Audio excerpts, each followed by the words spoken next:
Hello students, process accounting में अपने जो बात चल रही थी अब उसका क्वेश्चन देखिए। फर्स्ट क्वेश्चन हम लेते हैं प्रोसेस कॉस्टिंग में। सबसे बिल्कुल सिंपल कि एक प्रक्रिया से जब दूसरी प्रक्रिया में माल किस तरह ट्रांसफ़र किया जाता है और किस प्रकार इसकी कॉस्ट का डिसाइड होता है। देखिए, एक कारखाने में उत्पादन पूर्ण होने से पूर्व 3 प्रक्रियाओं ए, बी व सी से गुजरता है। निम्नलिखित सूचना से कुल लागत तथा प्रत्येक प्रक्रिया की लागत बताते हुए प्रक्रिया खाते तैयार कीजिए। जुलाई 2019 के लिए उत्पादन 100 टन का था। In a factory the output passes through 3 process A, B and C before the completion. From the following information, prepare process accounts indicating the cost of process and the total cost. The production is 100 tons for the month of July 2019. 2019 का जो month of July की जो information है उनके according ये process 3 है, ए, B व सी। अब इसमें ये मटेरियल, वेजेज और डायरेक्ट एक्सपेंसेस लगे हैं। वेरी सिंपल क्वेश्चन है, वेरी फर्स्ट क्वेश्चन है इसलिए। और अप्रत्यक्ष व्ययों की राशि 2000 रुपये का अनुभाजन मजदूरी के आधार पर करें। मतलब जो अप्रत्यक्ष व्यय लगे हैं, इनडायरेक्ट एक्सपेंसेस 2000 हैं, उनको जो वेजेज के अनुपात में बांट दें। वेजेज का अनुपात है 3000, 1000 और 2000, 3:1:2 में बांट देंगे। माह के प्रारंभ और अंत में अर्धनिर्मित माल और स्टॉक का कोई शेष नहीं था।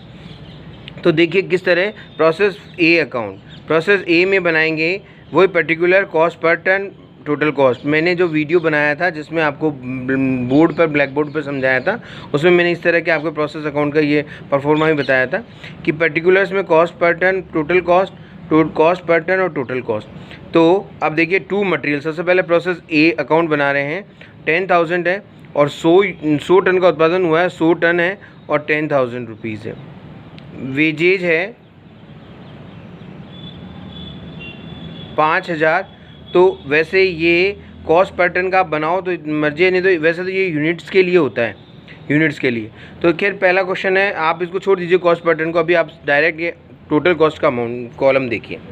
10,000 और 5,000 है वेजेज और 3,000 है, ये 3,000 और ये 2,000 है। इसको 3:1:2 में बांटना है।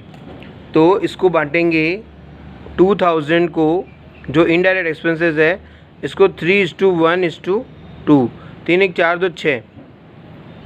2000 ए के हिस्से में आएगा, जो प्रोसेस ए के हिस्से में 3/6 equals to 1000।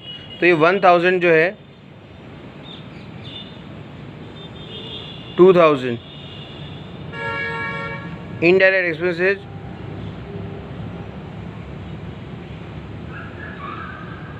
Sorry, indirect expenses जो 2000 का है वो मजदूरी के आधार पर बढ़ना है। मैंने डायरेक्ट एक्सपेंसेस को डायरेक्ट वेजेज मान रहा हूँ, जबकि वेजेज है 5000, 8000 एंड 7000। सॉरी, ये इस अनुपात में नहीं बटेगा। 5000, 8000 और 7000, क्योंकि इसने क्वेश्चन ने आपको ये कहा था कि the indirect expenses amounting ₹2000 should be apportioned on the basis of wages, और वेजेज है 5, 8 एंड 7, 5, 8 एंड 7। तो 5, 8 और 7 इस अनुपात में बांटना है। तो ए के हिस्से में जो आएगा वो 2000 मल्टीप्लाइड बाई 5 और 8 5 13 7 20, 20, 1/4, 500 रुपीज़, 500। देन 500 रुपीज़ ये आ जाएगा। बस इसमें और कोई इन्फॉर्मेशन नहीं है। यूँ कहीं ट्रांसफ़र कर देंगे by transfer to process B.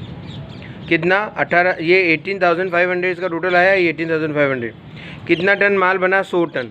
तो 100 टन पे कितने रुपए आ गए? 1 टन पे 185 रुपये, 185। इसी तरह प्रोसेस बी में सबसे पहले लिखेंगे ऊपर ही ऊपर ओपनिंग में to transfer from process A, इतना 18,500 रुपये। मैंने आपको कहा ये कॉस्ट पर टन का भी हम नहीं देख रहे हैं। और फिर इसमें 2000, 8000 एंड 1000, 2000, 8000 एंड 1000 मटेरियल, वेजेज और डायरेक्ट एक्सपेंसेस लगा। इनडायरेक्ट एक्सपेंसेस जो हिस्से में आया वो उसके हिस्से के आधार पर आएगा 800 रुपये। 800 रुपये इसमें ये आ जाएगा। और फिर यूँ कहें प्रोसेस सी में ट्रांसफ़र कर देंगे 30,300 टोटल करके, और 30,300 को 100 से डिवाइड करेंगे तो 1 यूनिट का कितना कॉस्ट आएगा? 303 रुपया। इसी तरह ये प्रोसेस थर्ड में चला जाएगा ट्रांसफ़र होके। तो ये तो बहुत ही सिंपल है कि एक प्रोसेस अकाउंट जो बनाया जाता है वो ये है। फिर मैंने आपको बताया था नॉर्मल और एबनॉर्मल लॉस अगर हो तो उसको किस तरह हम उसमें रखते हैं। नॉर्मल एबनॉर्मल लॉस अगर हो तो किस तरह हम इन प्रोसेस अकाउंट में उसको शो करते हैं। और बीच में एक आता है सामग्री की हानि और उसका लेखा। देखिए कभी कभी क्या होता है कि क्वेश्चन में ये भी बात होती है लॉस इन वेट। अगर किसी में लॉस हो जाता है, वेट में लॉस हो जाता है, तो उसका कुछ भी पैसा नहीं मिलता है, तो यूनिट्स वाले कॉलम में इसको शो करना पड़ता है। बिना मूल्य का share, wastage having selling no sale value. कोई वेस्टेज होता है, देखिए कुछ वेस्टेज तो होता है तो वो बिक भी सकता है। मान लीजिए कोई आप उत्पादित कोई चीज़ कर रहे हैं और उसमें कोई वेस्टेज हुआ है तो वो बिक भी सकता है। अगर बिक जाए तो अमाउंट वाले कॉलम में उसका हम पैसा भी लिख देंगे, और नहीं बिके तो कोई बात नहीं, अमाउंट के कॉलम में कुछ भी नहीं लिखा जाएगा। और उसके बाद आता है सामान्य क्षय और असामान्य क्षय, जिसके बारे में मैंने आपको बताया था। सामान्य क्षय का मतलब कि नेचर ऑफ प्रोडक्ट ऐसा है कि इतना तो नॉर्मल लॉस होना ही होना है, वो कहलाता है सामान्य से सामान्य क्षय, नॉर्मल लॉस। अगर उस नॉर्मल लॉस से ज़्यादा लॉस हो गया तो उसको कहते हैं हम abnormal loss.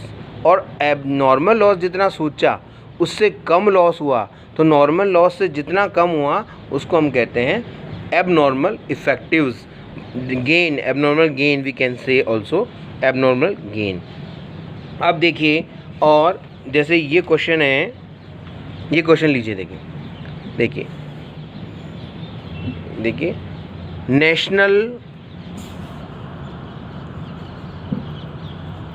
National ball bearing का एक उत्पादन ए, बी व सी 3 प्रक्रियाओं से गुजरता है। प्रत्येक प्रक्रिया की सामान्य हानि प्रक्रिया में प्रविष्ट इकाइयों पर निर्भर करती है।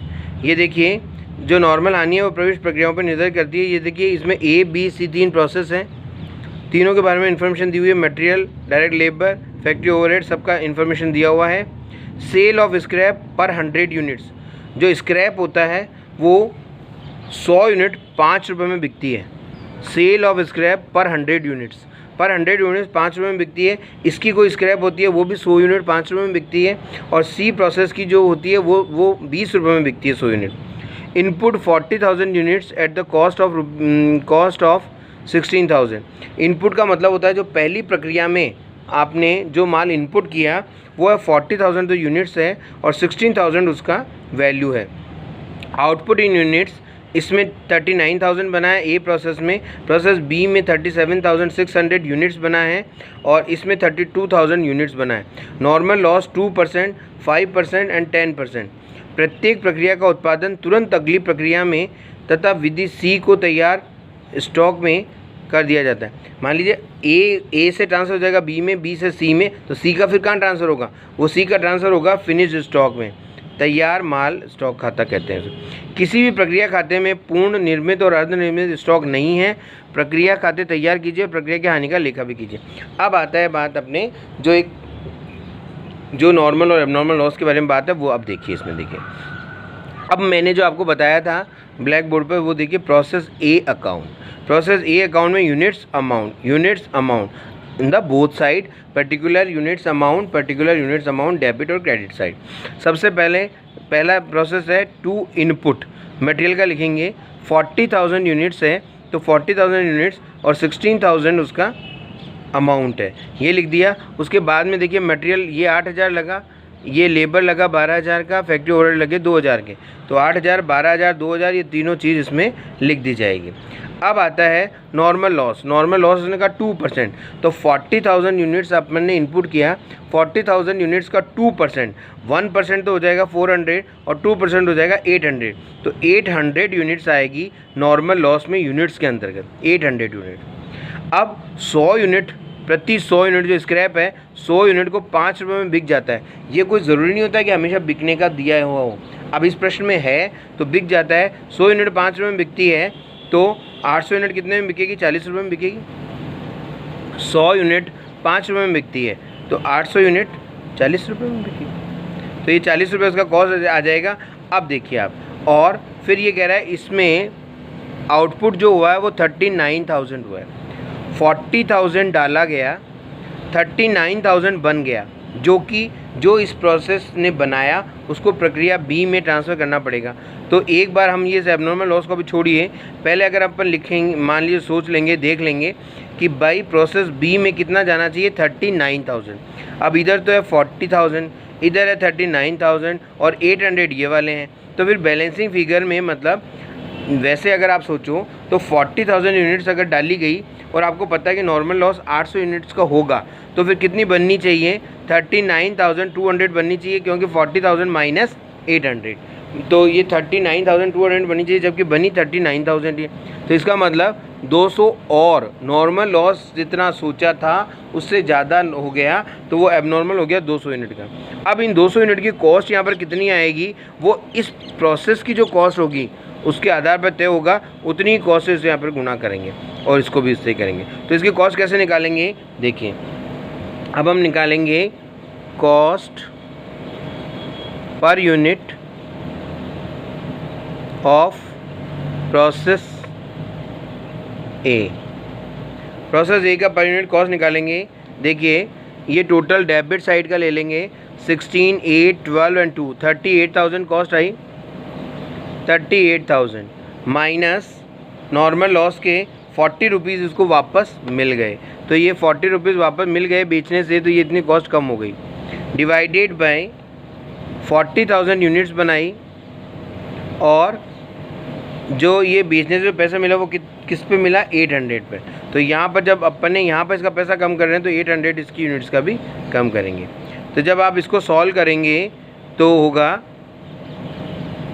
37,960 डिवाइडेड बाय 39,200। ये जब आएगा तो इसका अमाउंट जो होगा वो पैसों में आएगा। आप इसमें देख लीजिए, देखिए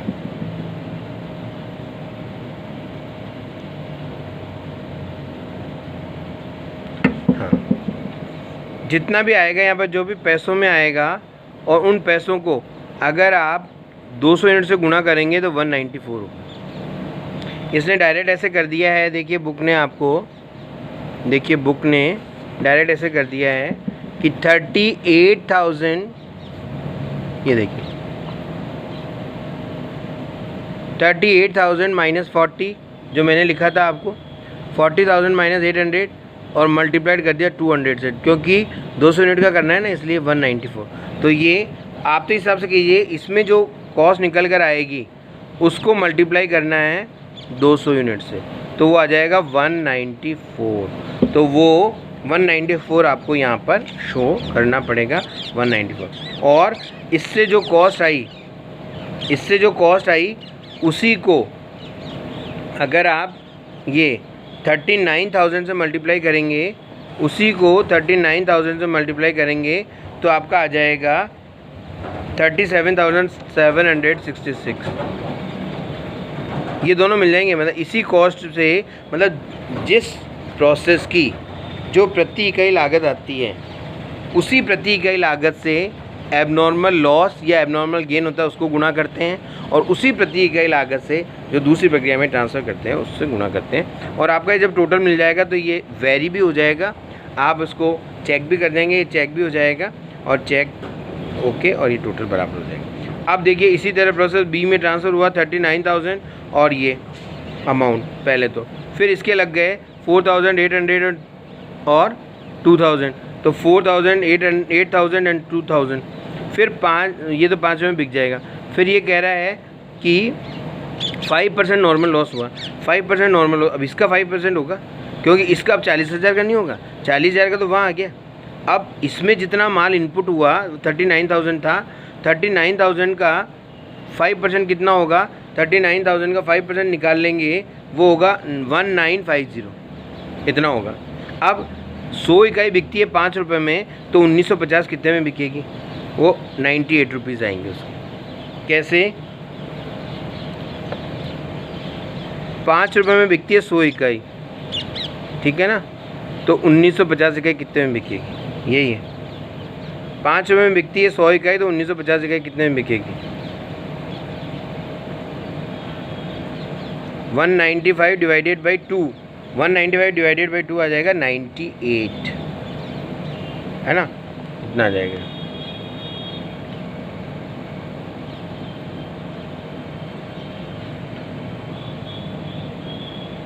$97.5 आएगा, लेकिन वो ठीक है, मैं इतना अप्रोक्सीमेशन हो जाएगा ये। बाकी प्रोसेस सी में ट्रांसफ़र कर देंगे। इसी तरह प्रोसेस, अब देखिए इसमें, अब वो कह रहा है यहाँ पर नॉर्मल लॉस हो गया 1950। बात ये है समझने की कि 39,000 में से 1950 गया, 39,000 में से 1950 गया कि जो नॉर्मल लॉस होना है, तो इतना बनना चाहिए 37,050, 37, जबकि कितना बना 37,600। इसका मतलब 550 का एबनॉर्मल गेन हो गया। हमने सोचा था कि भाई 39,000 डाला है, इतना नॉर्मल लॉस हो जाएगा तो इतना ही बनेगा, जबकि बन गया इससे भी ज़्यादा। तो इसमें हो गया गेन, तो कितने यूनिट्स का हो गया 550 का गेन, डेबिट में लिखेंगे 2 एबनॉर्मल गेन और 550 यूनिट्स लिखेंगे। और फिर इसकी वैसे ही कॉस्ट निकालेंगे जैसे अपन ने पहले निकाली थी, यहाँ से यहाँ तक सब जोड़ के, और इसमें 98 लेस कर देंगे और मल्टीप्लाई कर देंगे फिर 550 से, और फिर मल्टीप्लाई कर देंगे 37,600 से, तो ये अमाउंट आ जाएगा। इस तरह नॉर्मल और एबनॉर्मल लॉस का भी कैलकुलेशन हो जाता है। तो अब इस तरह के क्वेश्चन आपके पास होंगे, वो करके देखिए। Thank you.